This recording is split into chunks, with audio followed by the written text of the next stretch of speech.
Welcome back, MTG Joe here. Today we're going to look at the weekly metagame breakdown for the Alchemy Best of One format. In May, the qualifier weekend will be Alchemy, both the Best of One and Best of Three. For the actual event, it'll be Best of Three. And honestly, this format's been pretty fun. I've been playing it a bit and enjoying some of the archetypes. I think it's a bit broader in terms of viable decks that compared to standard Best of One. The most notable things, Monstrous Rage is banned, as well as Heartfire Hero is nerfed slightly. There's still a mouse deck, but it's not like omnipresent like you would. Green decks can be viable in this format. There's an artifact deck. There's a lot of different kind of archetypes that can be played in the format. So I know people are apprehensive, but if you have the cards, give it a shot. Like I said, if you're looking for something fun, a little bit different, it is enjoyable in terms of format. In terms of actually games played, I just did a check, and Alchemy Best of One currently has more players playing it than Explorer Best of One. By 2,000, it's still behind Standard and Historic, but interesting kind of tidbits there. In any case, we're going to get the data from Untapped.gg, what you see on the screen, companion tool that runs alongside Arena's client.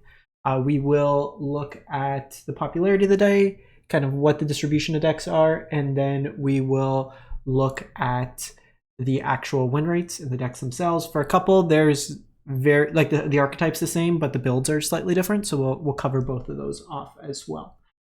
So link in the video description for Untapped. For the deck list, we'll get going from there. So popularity of the day, the Heist decks are above 15%. Now, notably with this, within Heist, there's kind of two different builds. There's the actual dedicated Heist, and then there's the Grixis Monument decks. At the core, they're both chorus decks, but they play out different in terms of their win conditions. Izzet Quarry Cutter's got a number of different builds of the deck. Playing some of the chorus cards, there's some more otter focus, there's more prowess focus. We'll take a look at a couple different versions. So the deck I've been playing the most, it's got quite a few 7-0 wins in the event with it. Azorius Artifacts, we have Boros Mice, Orzhov Bats, Orzhov Pixie, which is like a bounce deck. Selesnya Rabbits isn't doing as well this week. And then the mono white life gain is kind of below 55% win rate for like the week. But the big kind of climbers this week are the Izzet Otters deck, and then Heist is kind of held firm, but the Grixis decks were upwards of 20, and now like the Izzet decks are kind of claiming some of that metagame share. We've had 15,000 games played this last week for the format, Diamond and Mythic rank, and the highest win rate deck. Some of these are going to be smaller sample size, so just focus more on the decks themselves, less on the win rates. These are all kind of decks that can win at a good enough rate. So the Pixie decks. The Orzhov decks are built around typically Nantuckum Shines Again. So basically gives a perpetual boost so your creatures retain the power no matter what zone they're in for value 2 or less. Then you get to seek a card, so it pulls a creature out of your library with 2 CMC or less, puts it into play, and then the last mode gives your creatures flying. So what you're trying to do is basically bounce it with Pixie or Dedicated Dollmaker to cast it over and over again. You have a card here called Mothlight Processionist. So it gives your enchantment spells Convoke, and then it has Eerie, so whenever you basically unlock a room, same as the set mechanic, you get a copy of the card in your hand, so it lets you just kind of spam the board with these. You have to discard them at your end step, but it plays nicely with Smiles at Death because you can ramp into this, and then it reanimates the copies that you discard anyways, which is kind of cool. Overlord of the Baelmerk mills you, you have Porcelain Portent, creature removal, and then summons a copy of one of the 3 little piggies. The most notable mode with this is there's a pig that will allow you to exile an artifact or enchantment. Otherwise, your Pixie Shell, Nowhere to Run, Momentum Breaker, Hopeless Nightmare mixed into here. And then you have Mischievous Lookout that lets you cast non-creature enchantments, non-auras from your graveyard and then they become creatures basically. One notable thing with this deck, I was trying this version out, I was playing a different Pixie version. It suffers a bit against the go-wide decks. A lot of your removal is going to be targeted. You also have no life gain in this version, so you are at times just susceptible to getting burnt out, stuff of that nature. The other Orzhov deck plays a little bit bigger, so you have Kieran in here. There's also Scavenger Regent. This is something I was interested in trying out in my build as well, just giving you a sweeper effect that can be picked up. This will hedge against the Mice deck, the go-wide decks, stuff of that nature. Overlord still in here, Nantuckum, kind of your same package. I think 3-3 or actually 4-2 is preferred. while the Momentum Breaker can hit your opponent for discard against like some of the chorus decks, being able to target is important, I find, especially against the go wide decks. There's a lot of like the mice decks or just random token decks that they can sacrifice, giving your opponent the choice. Sometimes isn't the most beneficial, but similar strategy. Kazul's Flanker is in here. There's an Omni deck that gets played from time to time. I don't have an exact list. It doesn't see play in huge volumes, but just incidental graveyard hate. There's like the random Reanimator decks that might pop up as well with Rakdos joins up with like Galta. So little things to just kind of eat at the graveyard that way there. Also just incidental life gain you can pick up isn't too bad. First of the Otters deck. So this one here is more Otters focused. This one's at 82%. So we have Thundertrap Trainer that can get you some cards. You have Enduring Friendship, which is like super prowess for your team. Comes with double team. You still have your Slick Shot in here, Storm Chaser, and then Elusive Otter. Mainly just gets played for its Otter mode, the prowess. We don't have Monastery Swiftspear. You'll play one Virgin here just to kind of on the fringe cast its Grove's Bounty.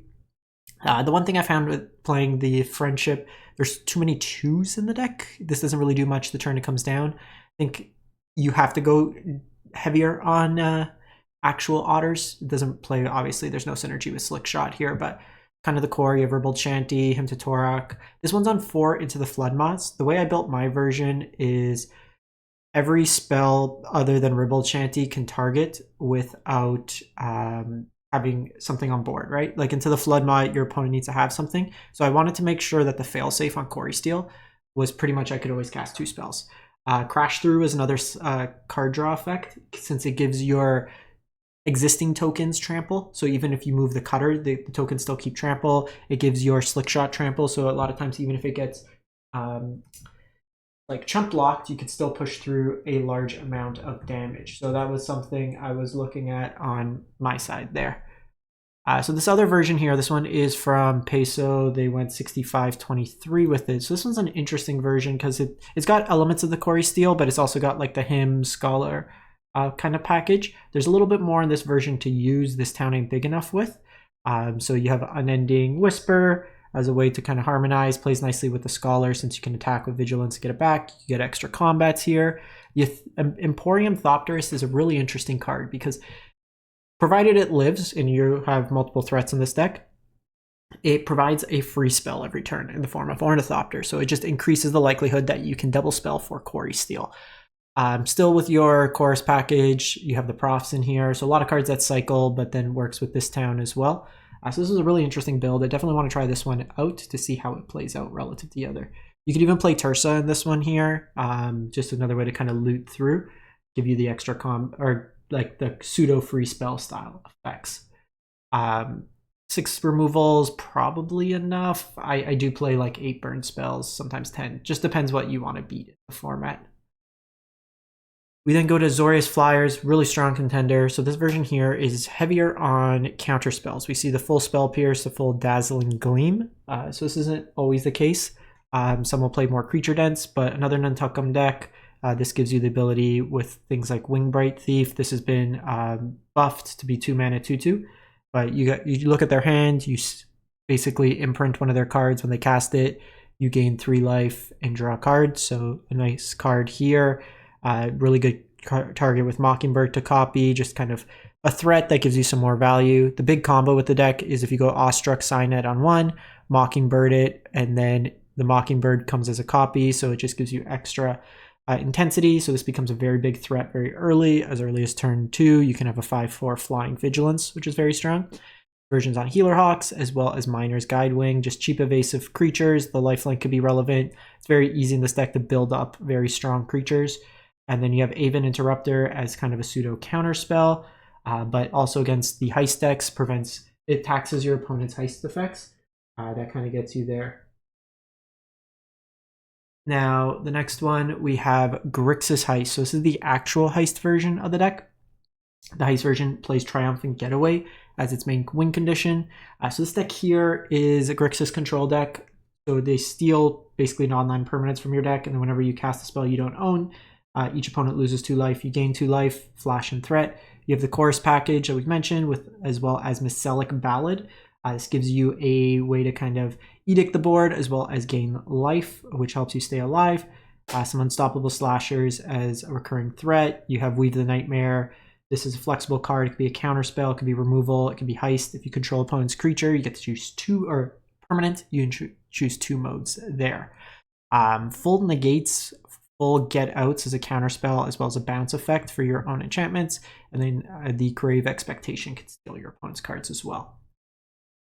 We then have the combo version of the deck, and there's a few different ways, but it's built around Monument to Endurance as well as Artist Talent. Artist Talent, whenever you cast a non-creature spell, you get to draw and discard. So this lets you basically loot through your deck and just keep using Monument to Endurance on both players' turns. You basically draw through your deck, but then cast Arcovial Whirl, which is Time Twister. You basically shuffle your hand, library, graveyard into your library, draw 7 cards. Your opponent does as well, unless you gift them a copy of Ristic Study. So whether or not you gift it is up to you, depending on the point of the game. But you just kind of keep drawing through your deck over and over, and then the intensity on all your choruses just become huge. So times, like I've played versions of this deck where Hymn to Ages is 2 mana, draw 10 at instant speed. It's just kind of nuts in that sense. Previous versions played upwards of 3 to 4 3 steps ahead to copy the Monument and be a counterspell. This one is lowering the curve a bit. You have Spell Pierces, Into the Flood Maw is really strong in the mirror, a little bit more interaction in terms of Shove Aside. Refute as a counterspell, draw discard. Harvester of Misery is another sweeper effect. That can also be early removal, so just a flexible card in that spot there. Time Explosion as a sweeper. We then have Boros Mice, 72%, so another Nantuckum deck. Within this format, you have a couple cards. So obviously Heartfire Hero has been nerfed, there's no Monstrous Rage. So they play Boros instead of mono red. Cheeky House Mouse as an effect. Flowerfoot, Swordmaster, another Offspring effect. You have your obviously Hemberheart and Manifold. But Brave Meadow Guard comes into play. You get a copy of Might of Meek into your hand. And then whenever it becomes the target of a spell or ability first time, you put a counter on it. You have Recruit Instructor. So basically whenever one or more mice you control attack, you get to draft a card from its spellbook. This is all a bunch of targeted stuff. Embercleave's in here, a bunch of pump effects, stuff like that. Sheltered. This one's on Valley Quest Caller, but there's also a 3-drop rare mouse. It's like an X1 that when it enters or attacks, you target a creature, perpetually gets +1 power. So it's another way just to kind of trigger Valiant in the decks themselves. We then have Orzhov Raise Past, kind of a tricky deck to deal with at times. So obviously Raise Past we've seen in Standard as well. It's just a way to reanimate all your cheap creatures. So it's kind of a life gain synergy deck. Golden Sidekick's a big Alchemy card. So Flying Lifelink, this is a 1/3 now, or 2/3. And whenever you gain life, a random creature card in your hand perpetually gets XX, where X is the amount of life you gain, so it plays nicely. Chittering Skull Speaker draws you cards. You have your Essence Chandler, a bunch of ways to just gain life. Life Greed Duo, Hinterland Sanctifier, Amalia helps you dig. And then Split Up's actually pretty effective in these decks because you don't care about your stuff dying necessarily because you're going to bring it back. Amalia can also help you dig to the Raise the Past kind of lines, but you do Creature Beatdown and then just reanimate, gain a whole bunch of life, and then with the triggers on the stack, Starscape Cleric can also drain your opponent. Just in terms of life gain, they lose a life that way there. We then have Orzhov Reanimator. So your big threats here are Valgavoth as well as Saint Alenda. No Sorin to cheat it out, but another effective card. You also have Perforator Croc, which is like a Massacre Worm style effect. Virtue as both removal and then late game a reanimation effect. Liver Dies removal or instant speed reanimation. Zombifies reanimation. Collector's Vault helps you draw discard. And then just a bunch of cheap removal, sweepers. Porcine is removal, and then kind of threats in a way as well. Then have Mono Green Stompy. So within this format, you have a couple big cards. You have Melodic Ultimus. So costs X less, where X is the greatest power among creatures you control. When it dies, you conjure 2 Meotic Slimes. And when those die, they create other creatures. So it's a very tricky card to deal with. Since you need to exile it or it just keeps spawning more and more. You have your Wagons, just a bunch of kind of creature threats here. 4 power matters.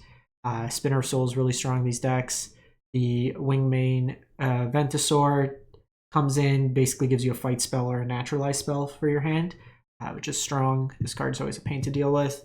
Fuel Tank Feaster reduces the cost at the beginning of your upkeep of one of your cards perpetually. And then it also is a ramp effect. The Fountain Pour Charmer reduces the cost of cards in your hand. So you kind of just get it so these costs all just, 2 mana. It reduces all the colorless components. Smuggler Spies, just some ramp fight effects kind of mixed in there. We then have Golgari Midrange. So this is kind of a pseudo-dragon ramp mirror. Or not mirror, deck. So you have Beans in here, Hauntwoods, Doubling Season wins with Liliana. Probably wouldn't play Doubling Season, to be honest. It's a little bit win more. But you have your Dragons in here, Deadly Cover-Up, Disruptive Stormbroods removal, and then can destroy artifacts, enchantments. Some ramp, Sweepers with Regent, along with the Deadly Cover-Up. I have no clue what this does. Put 2 charge counters on it, sacrifice it, seek a card with the highest mana value cards in your library. So you get to just kind of seek something. So a little bit of colorless interaction with Ugin as well. But pretty much just a ramp deck with some top end big things. Probably wouldn't play Doubling Season, play some more early removal. And then lastly, we have the Artifacts deck. So Simulacrum Synthesizer deck. You have Reflection Net, which is removal that can become a copy of target creature. Earliest Snare, Assimilation Aegis, just a bunch of kind of exile effects at 3 mana that trigger the Simulacrum. Memory Guardian and Voyage Home both take advantage of Affinity, cost less mana. Nesting Bot in here, Ethereum Thopters makes you the Ornithopters. Landlord Navigator, when it attacks, you create map tokens. And then it also, if you have 2 artifacts enter for the turn, you get to put into play a copy of Thieving Magpie that helps you draw cards. The meta can't copy your stuff, and then No More Lies as a cheap counter spell. That's it for the week. Let me know what you've been playing, what you've been liking, and we'll catch you next time. Thanks for watching.